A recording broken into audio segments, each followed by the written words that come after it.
네, 입장해주신 분들 모두 반갑습니다. 유수리 센터장입니다. 오늘 라이브 방송 한번 힘차게 출발해보도록 할게요.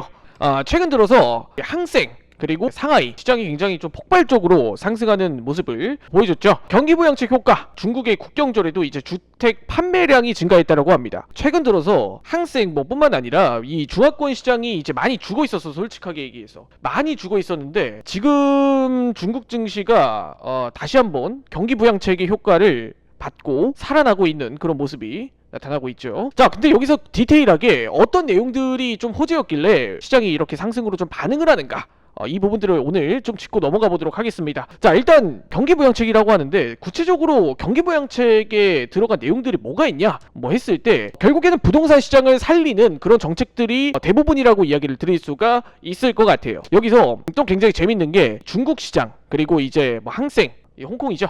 전체적으로 이 중국 시장은 부동산 자산이 이루고 있는 이 자산의 비중에 거의 한 80, 90%, 90%까지는 아니고 한 7, 80% 정도 차지한다라고 보시면 될 것 같습니다. 그만큼 부동산 시장이 자산을 차지하는데 대부분을 좀 이루고 있다라고 이야기를 드려야 될 것 같아요. 물론 이건 대한민국도 동일한 좀 구조를 가지고 있지만 중국 시장은 이 구조가 너무 심하게 쏠려 있다라는 게 문제예요. 문제면서 한편으로 또 기회가 될 수도 있죠. 대표적으로 미국과 일본 그리고 유럽을 합친 것보다 중국의 한때 시가총액이, 부동산 시장의 시가총액이 더 한 2배가량 이렇게 컸던 내용들을 생각을 해보면 전체적으로 이 비슷비슷한 중국 시장의 이제 부동산 시장의 규모와 그리고 미국, 유럽, 일본을 합친 부동산 시장의 규모가 거의 비슷했다라는 걸 우리가 생각을 해봤을 때 불과 몇 년 전까지만 해도 중국 시장의 정말 부동산 시장의 쏠림 현상은 굉장히 좀 과하다라고 이야기를 드려야 될 것 같아요. 그래서 이 중국 시장이나 이 아무래도 중화권 시장은 우리에게 익숙하지가 않아요. 아무래도 미국 시장이나 국내 시장 대비해서 문화도 다르고 그리고 전체적으로 돌아가는 구조도 다르고 그러다 보니까 이번에 항생에 이제 조금씩 관심을 가지시는 투자자분들이 많아지셨을 거라고 봅니다. 그래서 제가 오늘 좀 드리고 싶은 이야기는 이런 디테일한 내용들을 좀 살펴보고 앞으로 중국 시장은 어떻게 될지 그리고 미국 시장은 어떻게 될지 이런 부분들을 좀 짚고 넘어갔으면 좋겠어요. 여기서 이제 경기부양책, 부양정책의 의존으로 이어질 듯 다음 이슈를 보면서 제가 한번 어떤 내용이 구체적으로 경기부양책 효과가 나왔는지를 좀 이야기를 드려볼게요. 자, 이제 크게 한 3가지 정도로 우리가 분류를 해볼 수가 있을 것 같습니다. 첫 번째가 바로 중국 인민은행에서 이제 지준율 인하를 강행을 했습니다. 이 이야기는 어떤 의미냐면 우리가 지준율, 흔히 이야기해서 지급준비율이라고 하죠. 이 중국의 주요 상업은행들이 부동산과 그 이외의 대출이든 부동산 이 담보 대출이든 이렇게 대출을 해줄 때 정부에서 어느 정도 일정 금액은 이렇게 킵해두는 비용이에요. 한마디로 킵해두는 비용인데 이게 정부에서 이제 필수적으로 이 정도의 금액만큼은 너네가 현금으로 인민은행에 이렇게 킵해두고 있어야 이 대출을 이렇게 해줄 수가 있어. 이런 게 바로 지준율이라고 할 수 있는데 중국 증시에서 이 인민은행에 이 지준율을 인하를 하면서 일단 첫 번째 부양책 효과가 나왔습니다. 자, 그러면은 두 번째는 어떤 거냐? 두 번째는 바로 중국에서 이제 국채를 찍어내기 시작을 해요. 국채. 이제 빚을 한마디로 국가에서 지는 거지. 그 대신에 그 국채를 찍어낸 비용으로 부동산 시장의 활기를 불러일으키기 위한 정책이 두 번째 부양책이라고 할 수 있을 것 같습니다. 그리고 마지막으로 세 번째 부양책은 어떤 내용을 담고 있냐? 바로 가장 핵심이죠. 이 바로 대출 금리를 이제 인하를 해준 거예요.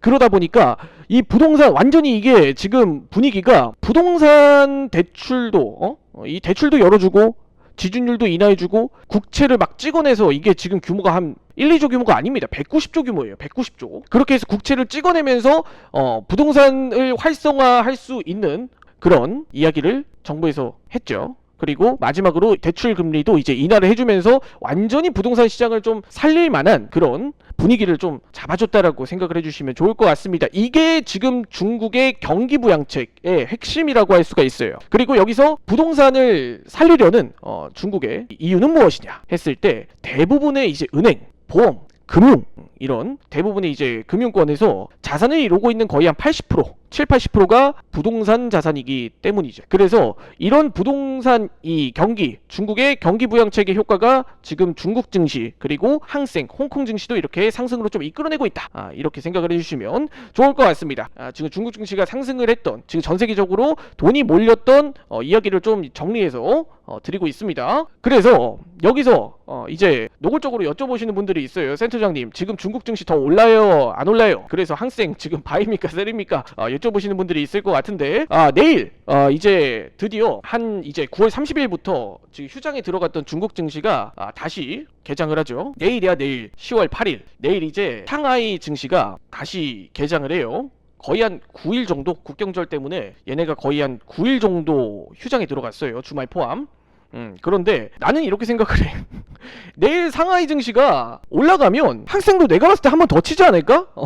내일 이제 9일 동안의 투자 심리가 이렇게 압축되어 있는 상하이 증시가 개장을 하면 내일 뭐 갭상승으로 출발할지 갭하락으로 출발을 할지 뭐 지금 상하이 증시가 많이 올랐으니까 만약에 상하이 증시가 빠지면 뭐 항생도 내가 봤을 때 빠질 수 있어요. 그런데 만약에 9일 동안 이제 쉬었잖아. 그래도 상승이 더 남아있다 생각을 하고 만약에 상하이 증시가 만약에 갭상승 양봉을 막 미친듯이 뽑아내면 잘하면 항생은 내가 봤을 때 이번에 한 번 더 움직일 수 있는 그런 좀 여건은 마련되지 않았나 싶습니다.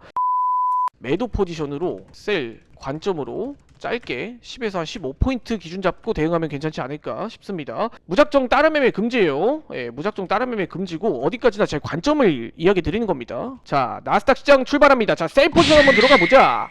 자, 셀 포지션. 일단 오늘 애플이 하방으로 독주를 하네. 아마존도 마이너스 한 2%가량 출발. 보자. 일단은 오늘 뭐 사실 이슈가 없는 그런 뭐 월요일 시장이잖아요. 이슈가 없는 월요일 시장이다 보니까 이 위아래로 좀 흔들리는 그런 패턴들을 좀 봐도 괜찮지 않을까 싶습니다. 웬만하면은 여기 오늘 갭하락으로 좀 출발을 했기 때문에 갭을 다 메꾸고 돌려나가기에는 상당히 좀 많은 힘이 필요하지 않을까 싶어요. 일단 전체적으로 프리장 속에서 이 친구들이 한 번도 기지개를 켜질 못했어요.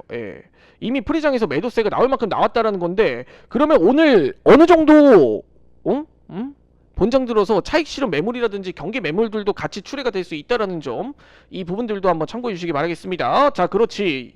자, 이제 수익권 들어온다. 그렇지. 자, 수익권. 야, 윗꼬리가 길어.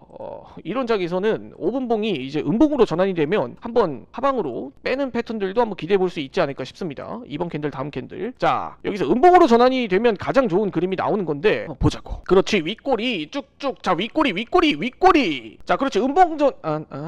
음봉전. 오늘 생각보다 거래량이 변동성이 많이 없는 것 같은데. 현물들은 죄다 음봉으로 좀 출발을 하고 있고. A few moments later. 야, 오늘 근데 나스닥이 변동성이 많이 없어. 이런 자리면 그냥 빠르게. 자, 280불. 그렇지. 자, 오늘 그래도 나스닥으로 244불 수익을 봤어. 야, 이거 음악 쏟아진다. 야, 근데 오늘 프리장에서 다 빼서 그런가? 본장 들어서 힘이 많이 없는 것 같아요. 생각보다 5분봉 캔들에서 이 위아래 변동성이 좀 제한되어 있는 그런 좀 움직임을 보여주고 있는데, 여기서 만약에 저는 생각이 그렇습니다. 여기서 한 번 더 이번 5분봉 캔들이 음봉으로 자리를 잡고 한번 추세를 좀 강하게 꺾어준다라고 하면 단기적으로 2만 초반대까지는 한번 확인하러 갈 가능성이 높다라고 생각이 드는 자리. 다들 월요일 방송 시청해주신 분들 수고 많으셨습니다. 지금까지 유수림 센터장이었습니다. 다들 수고 많으셨어요. 라이브 방송 여기까지 하고 마무리 짓도록 할게요. 다들 수고 많으셨습니다.